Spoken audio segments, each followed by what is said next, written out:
You missed me, didn't you?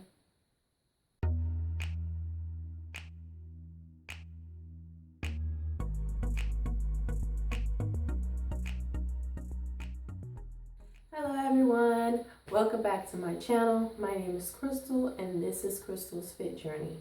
So first of all, I would like to thank everyone for understanding my absence. I just had a moment and had to get over that moment. This video is going to be basically, in a way, explaining what was going on and why I was gone and what I've done to help me get back on track and move forward. So 2 weeks ago, Friday before last, I did a weigh-in and I think I weighed in at 212.4. And it was a successful week. I actually lost weight, but I was so in my head about other things that were going on that it didn't allow me to be happy about the weight loss. I was just overthinking a lot of things and in my head a lot and holding things inside that I needed to just let go of, that I ended up eating my feelings that weekend and gained weight and kind of just had a moment where I was just done. I just had to have a break, I guess. But during this time frame, I have revamped some things and I have refocused and gotten back on track and reassured myself that I can do this and that I could get over this self-sabotage phase that I feel like I'm currently in. I don't even think I was doing it inadvertently, like almost like I couldn't control myself. I would just, after that weigh-in, I was just eating whatever and just not thinking about it whatsoever. And I really just didn't feel like myself. And it's just so hard to explain. I don't know if any of you guys have experienced that, where it's like almost like an out of body experience. Like you know that you shouldn't be eating what you're about to eat, but it's like you don't care, or you really just don't, you have no regard. Like it's just, I really have no way to really explain to where it makes sense, but I was just off track completely. And I had to really look at everything and make sure that I wasn't setting myself up for failure. So first thing I redid or revamped was my eating window.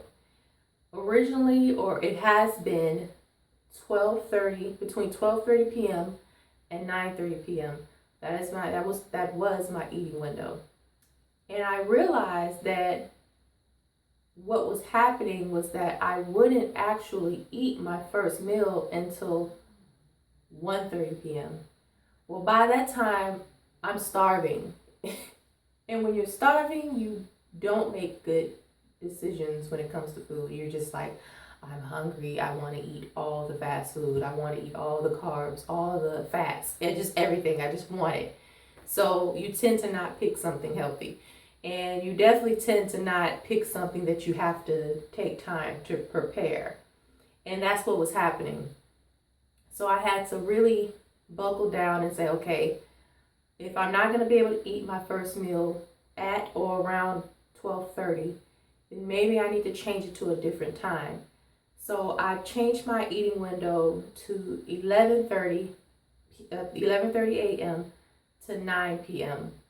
And it's helped me because the way the scheduling works for Orion's school, because he goes to school half day in the morning, that allows me enough time to eat my first meal before I have to pick him up from the bus stop. And then I can go from there as far as my other meals throughout the day until 9 p.m. So that's actually helped a lot, me starting my eating window a little earlier so that I can get that meal in. Because what was happening is that I would take him to school and then I would clean up, and I may go for my walk and exercise, and then it'll be maybe like 11:45, 11:50. Well, I have to be at the bus stop at least by 12 o'clock. That wasn't really enough time for me to cook something and eat it and all that. So then I would just wait till I got Orion, and then I would get him home, and then he would have to go to his therapy. So I would wait till I took him to his therapy at 1 o'clock, take him, and then I would come home and eat. Well, by that time, if I worked out that day, if you work out, you're even more hungry. So by the time I'm done with all that, I'm starving. And on my way home from dropping him off, I'm stopping and getting something from a fast food restaurant. So I was kind of setting myself up for failure when I was doing that. So the eating window change has definitely helped. As you guys will see, those changes did make a difference in my weight. I'm back on track, guys. And I've come to realize, like I've said before, that this is going to be a journey. This is not going to be something that is going to be easy, because I know how I am with food. Even with fast food, I'm learning why I crave it and how to prevent that. And to prevent that is to make sure that I'm eating in a timely manner. There are going to be days where I treat myself. Like today, I ate Chick-fil-A. And I think that's the only fast food restaurant I've had all this week. I'll have to look at MYFITNESSPAL, but yeah, I think today is the first day I've had fast food all this week. So I'm really trying to cut it down and just take my time with this. Not go cold turkey and not go so all in and overwhelm myself. That's helped. And just realizing what my body reacts to the best with, if that makes sense. Just seeing what works best for my body, not getting so caught up in what other people are doing, people I follow on Instagram, or just things I see on my news feeds or all that stuff. Making sure I'm not following what works for them, but actually following what works for me. That still is a struggle for me, to be honest. I still find myself wanting to modify what I'm doing to fit what someone else is doing, because what they're doing is working for them. So I kind of want to do the same thing. So I still struggle with that, but I have to keep track of what I'm doing for me and what's working for me. This has been working for me, so I need to stick to it as long as it's working.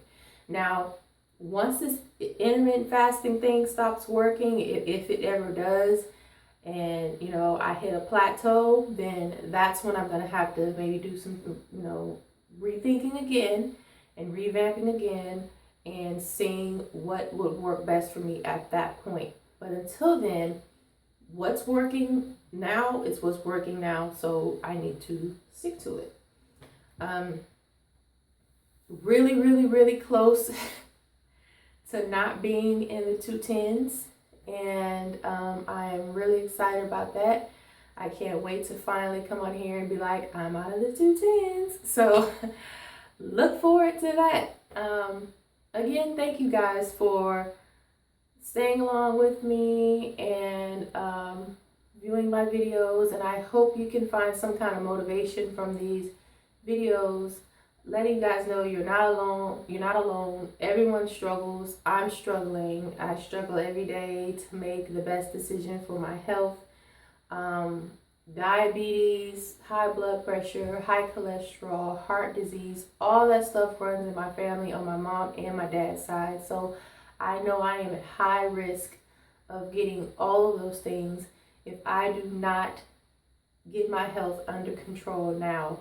Because as we age, it gets harder and harder to get those things under control. So I'd rather be ahead of the curve and have my health in check and in good condition before I hit those ages where I'm not going to be able to be as mobile anymore and things like that. I mean, I hope to be still going on power walks at the age of 90. I hope to be that healthy and that mobile to where I can still do that. But I still want to make sure that now, while I am mobile and I am able to do all those things, that I am doing them so that I am in good health in my elderly years. So that is it. I think I've shared everything I've wanted to share. Again, this is a roller coaster, guys. There's going to be highs and there's going to be lows, and I'm here to show it all to you and let you guys know I am real and I am in it with you. So thanks again for watching. If you guys want to continue to watch and to continue to be updated on my journey, make sure you click the notification bell and you subscribe so that you're notified when I post the next video. Also, if you like this video, make sure you click the thumbs up. I really appreciate it if you do. Until next time, guys, stay motivated, stay positive, and be strong. Bye.